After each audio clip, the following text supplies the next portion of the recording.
please. Respect and facts. Go ahead. So a couple of facts. I'm American, I'm Jewish, my family lives in Israel. I just lived in Israel for the last 4 months. I got back 2 weeks ago. You dodged the bullet there.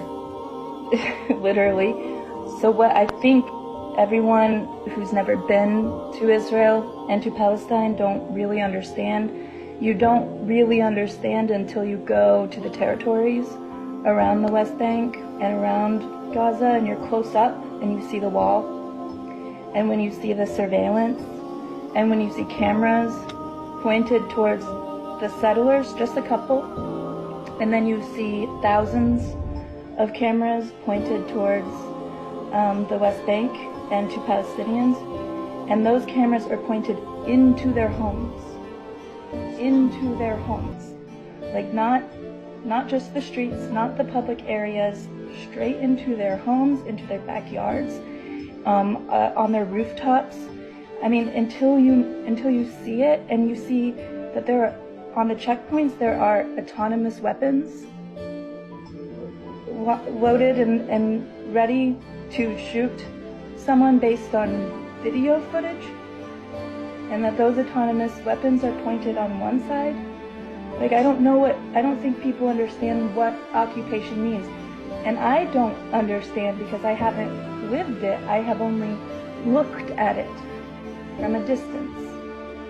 But what I can imagine is if you're a child and you're growing up knowing that the country that you live in hates you and that they are willing to kill you, having never met you in their life based on just a video image, that the facial recognition and the surveillance and the high degree of technology and spyware that they have guarantees that they could pick off Hamas members one by one without ever blanket bombing Palestine.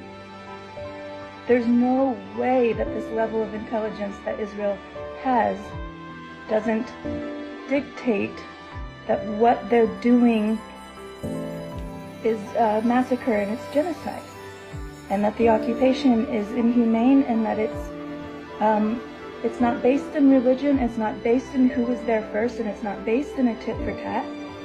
It's white supremacy, and it's dictatorship, and it's power and control and humiliation of a people who have nothing to do with the hostages taken and the people who were brutally murdered. Because yes, that is horrible. Those are my friends. Like, those are people I know.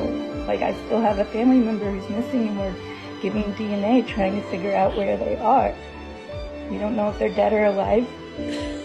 But then also I have Palestinian friends who don't have water, who have for years and years now lost loved ones and children, and have given birth at checkpoints, and who have been humiliated and dehumanized under an occupation and an apartheid, that if you are a child who grows up in that, why would you not fight for your dignity or stand up for your freaking rights? And if it's about who was there first, then America needs to take a good long look at the reservations that we put all these Native Americans into, and the poverty that they live under.